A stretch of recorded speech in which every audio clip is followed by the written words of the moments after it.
So, hello guys, welcome back to my YouTube channel, Set Time Bound Goal. This is Sandeep Bhaiya, and this is an urgent update for all of you guys. जो लोग JEE main second attempt में बैठना चाह रहे हैं या जिन लोगों ने अभी तक फॉर्म नहीं भरा था, और अगर आपने फॉर्म भर भी दिया है तो भी आप इस वीडियो को देखिएगा और इस वीडियो को लास्ट तक देख के जाइएगा। अगर मैं बात करूं तो भाई देखो, जेई मेन ने एक अर्जेंट अपडेट डाला है। पहली तो इनका एप्लीकेशन फॉर्म एक्सटेंड हो गया है। आपको पता है कि पहले 2 तारीख तक लास्ट डेट था और अभी लास्ट डेट इन्होंने बढ़ा के 4 कर दिया है। अगर आप यहां पर देखें तो इन्होंने last date of receiving online form 4 कर दिया। इसके पीछे के बहुत सारे रीजन थे, बहुत सारे बच्चों के पेमेंट नहीं हो पा रहे थे। एक बच्चे ने तो मुझे स्क्रीनशॉट भेजा, कम से कम 15-20 बार उसने ट्राई किया होगा और हर बार पेमेंट फेल्ड हो गया था। तो इस वजह से बहुत सारे पेमेंट स्टक हुए थे, सक्सेसफुली फॉर्म नहीं अप्लाई हो पाए थे। इसकी वजह से इन्हें डेट एक्सटेंड करनी पड़ी। अब दूसरी जो है कि भाई जो सबसे इंपॉर्टेंट बात कि आपका करेक्शन विंडो ओपन होने वाला है और किस तारीख 6 से 7 के बीच में करेक्शन विंडो ओपन होगा। तो ये मैं सबके लिए कह रहा हूं। वैसे जो मेरे पेड प्रोग्राम में है भाई, हम तो आपको बताएंगे ही बताएंगे, लेकिन अगर आप ये वीडियो देख रहे हैं तो भी सजग हो जाइए, हमें कॉल कर लीजिएगा। बाकी मैं तो कॉल करूंगा ही करूंगा। अब करेक्शन विंडो में जो लोगों की प्रॉब्लम्स थी, सबसे बड़ी प्रॉब्लम थी भाई साहब करेक्शन फॉर्म में, करेक्शन विंडो में कैटेगरी को लेकर। क्योंकि कैटेगरी में लोग बड़े परेशान थे कि भैया उस टाइम पे मेरा ईडब्ल्यूएस नहीं बना था और मुझे पता भी नहीं था कि मेरा ईडब्ल्यूएस बनेगा कि नहीं बनेगा, लेकिन अब मैं बनवा लूंगा तो क्या मैं कैटेगरी चेंज कर सकता हूं? तो yes bro, now you can change your category. अगर आपने जनरल डाल दिया और ईडब्ल्यूएस आपका बन सकता है तो आप ईडब्ल्यूएस डालिए। अगर आप जनरल डाल दिए और ओबीसी हैं और ओबीसी बन सकता है तो आप ओबीसी डालिए। कैटेगरी बिल्कुल चेंज करिएगा, क्योंकि कैटेगरी का बहुत तगड़ा फायदा होता है। ईडब्ल्यूएस के लिए 10% रिजर्वेशन है, ओबीसी के लिए 27% का रिजर्वेशन है। आप एससी एसटी जो भी कैटेगरी हैं तो आप अपनी कैटेगरी अभी फिलहाल में चेंज कर सकते हैं। उसके अलावा आप स्टेट ऑफ एलिजिबिलिटी चेंज कर सकते हैं। स्टेट ऑफ एलिजिबिलिटी क्या होता है? तो अगर आपने 12th, जिस आप कहां के डोमिसाइल हैं, ये जोसा में मैटर नहीं करेगा। मैटर ये करेगा कि आपने 12th कहां से करी है। आपने जहां से 12th करी है, that is your state of eligibility. For example, I am from Uttar Pradesh और मैंने 12th अगर दिल्ली से कर ली तो मुझे स्टेट ऑफ एलिजिबिलिटी अपनी दिल्ली डालनी चाहिए। क्यों? अब डालनी क्यों चाहिए? तो देखो, अपने स्टेट के बच्चों के लिए हर स्टेट में एक एनआईटीज है। हालांकि वो अलग बात है कि पश्चिम बंगाल में 2-2 एनआईटी हो गई हैं। आईआईएसटी शिवपुर को उन्होंने एनआईटी कर दिया तो उनको भर भर के फायदा मिल रहा है, लेकिन हर स्टेट में एटलीस्ट एक एनआईटी है और उस एनआईटी में 50% सीट रिजर्व्ड है वहां के होम स्टेट के बच्चों के लिए। तो आप जिस भी स्टेट के हैं भाई साहब, पहले अपनी स्टेट ऑफ एलिजिबिलिटी को चेक करिए और उसे फटाफट चेंज करिए।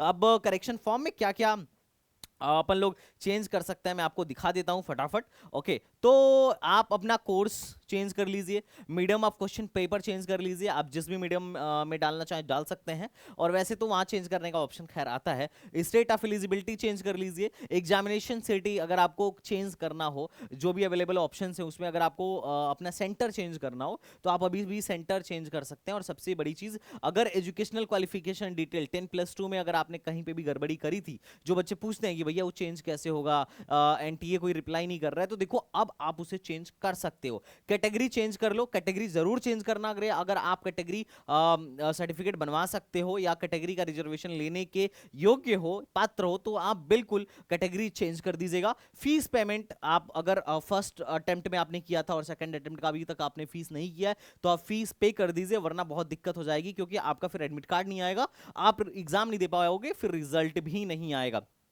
ठीक है, तो ये चीज है, आप इन सारी चीजों को चेंज कर सकते हो। कुछ चीजें नहीं चेंज की जा सकती, क्योंकि अगर वो चेंज हो गया तो फिर तो दिक्कत हो जाएगा, फिर तो पूरा का पूरा कैंडिडेट ही बदल जाएगा। Mobile number, email address, permanent address और फोटोग्राफ कांट बी चेंज, है ना। और इन सारी चीजों में आप चेंज कर सकते हो। Okay, candidate name, father name और मदर नेम को आप चेंज कर सकते हो, और इनको भी आप चेंज कर सकते हो एज पर 10+12 रूल के हिसाब से। तो जब वहां पर आप जाओगे ना तो चेंज का ऑप्शन आएगा, तो आप इसके लिए बिल्कुल परेशान मत होना। अब बात आता है कि भैया ठीक है, कुछ लोग बड़ा अनफेयर, मतलब अनफेयर वाले मामले में फंस सकते हैं। उसमें प्रॉब्लम क्या है कि कुछ लोगों को जब सेकंड अटेम्प्ट का फॉर्म भरने का मौका दिया गया था तो उस टाइम पे उन लोगों ने क्या किया कि उनकी कैटेगरी जो थी, या किसी और रीजन की वजह से, या जनरली ज्यादातर केस था कैटेगरी की वजह से, कैटेगरी उनको चेंज करनी थी पर कैटेगरी चेंज करने का ऑप्शन नहीं आ रहा था। उन्होंने फर्स्ट अटेम्प्ट में खुद को जनरल ढलवा दिया था और सेकंड अटेम्प्ट में वो ईडब्ल्यूएस या ओबीसी होना चाहते थे, तो ये वो कर नहीं पा रहे थे। तो मैंने देखा कि कई बच्चे जो हैं नया फॉर्म भर रहे हैं और अपने को ओबीसी वहां पर कंसीडर करवा रहे हैं या ईडब्ल्यूएस कंसीडर करवा रहे हैं, तो ये केस आपके लिए बुरा केस हो सकता है। इसमें आप फंस सकते हैं, आप अनफेयर के मामले में जा सकते हैं, क्योंकि एक ही व्यक्ति का दो रिजल्ट होना संभव नहीं है, दो रैंक होना संभव नहीं है। जोसा के अकॉर्डिंग एक व्यक्ति का सिर्फ एक ही रैंक होगा, एक ही रैंक होगा। अगर एक व्यक्ति को दो दो रैंक अलॉट करा जाने लगेगा तो फिर मामला गड़बड़ हो जाएगा रिजल्ट डिक्लेयर करने में ही, क्योंकि ऑब्वियस सी बात है ना, आपका रैंक आएगा एक ही, आपको सेम एप्लीकेशन नंबर पर अप्लाई करना है। आपने अगर पहला अटेम्प्ट दिया हुआ था तो दूसरे अटेम्प्ट को भी उसी एप्लीकेशन नंबर में जाके अप्लाई करना है, और अप्लाई करने के लिए कुछ नहीं करना है, बस आपको फीस अलग से पेड कर देना है सेकंड अटेम्प्ट का। अब अगर आप अलग से भरोगे ना तो फिर आपके उसके एडमिट कार्ड्स आने लगेंगे, और फिर उसका स्कोर कार्ड अलग आएगा और इसका स्कोर कार्ड अलग आएगा, और दोनों क्लास हो जाएगा कि एक ही व्यक्ति के पास दो रैंक कार्ड कैसे है। तो इसके वजह से मामला सारा गड़बड़ हो सकता है, तो आप अनफेयर में काउंट किया जा सकते हो, रिजल्ट में आपकी गड़बड़ी हो सकता है कि रिजल्ट ही आपका ना आए। तो आपको क्या करना है, उसको छोड़ के अपने पुराने एप्लीकेशन नंबर वाले पे ही जाके पेमेंट करके सेकंड अटेम्प्ट का फॉर्म भरना है। क्योंकि देखिए, आपका कास्ट सर्टिफिकेट या जो भी जिस जिस जिस भी बेनिफिट के चक्कर में आप सेकंड फॉर्म भर रहे थे, वो बेनिफिट एडिट करने का ऑप्शन आ गया है, आप यहीं से मॉडिफाई कर लो और जाके आप वो कर दो। हालांकि अगर ये बात एनटीए वाले पहले कर देते ना, एनटीए वाले अगर पहले कर देते हैं कि आप एडिट कर सकते हो, तो लोगों को सेकंड फॉर्म भरने की नीड ही नहीं पड़ती। पर अब एनटीए वालों का भी वही हिसाब किताब है, जैसे आप हैं वैसे हम हैं, तो भाई क्या बात है। वैसे मेरे पास जिन लोगों ने कॉल किया था, मैंने उन्हें यही सजेशन दिया कि आप करेक्शन विंडो में करेक्ट कर लेना, अभी फिलहाल पुराने एप्लीकेशन फॉर्म पे अप्लाई करिए। तो I hope you are getting my point. और एक जो सबसे इंपॉर्टेंट चीज है मैं आपको बताने वाला हूं कि देखो गाइज, आपके एग्जाम में ज्यादा दिन नहीं बचा मेरे भाई, और अभी आप जो लोग लगे हुए हो, लगे रहो, एक एक पल कीमती है, क्योंकि आज आप जितना मेहनत करोगे यही डिसाइड करेगा कि आपका अगला 4 साल कैसे बीतने वाला है। आपका अगला 4 साल किसी थर्ड के प्राइवेट कॉलेज में बीतने वाला है, या किसी आईआईटी एनआईटी या ट्रिपल आईटी में बीतने वाला है, या किसी सुंदर से आपका कैंपस में बीतने वाला है, काफी मतलब अच्छे ब्रेन वाले बच्चों और फैकल्टी के साथ।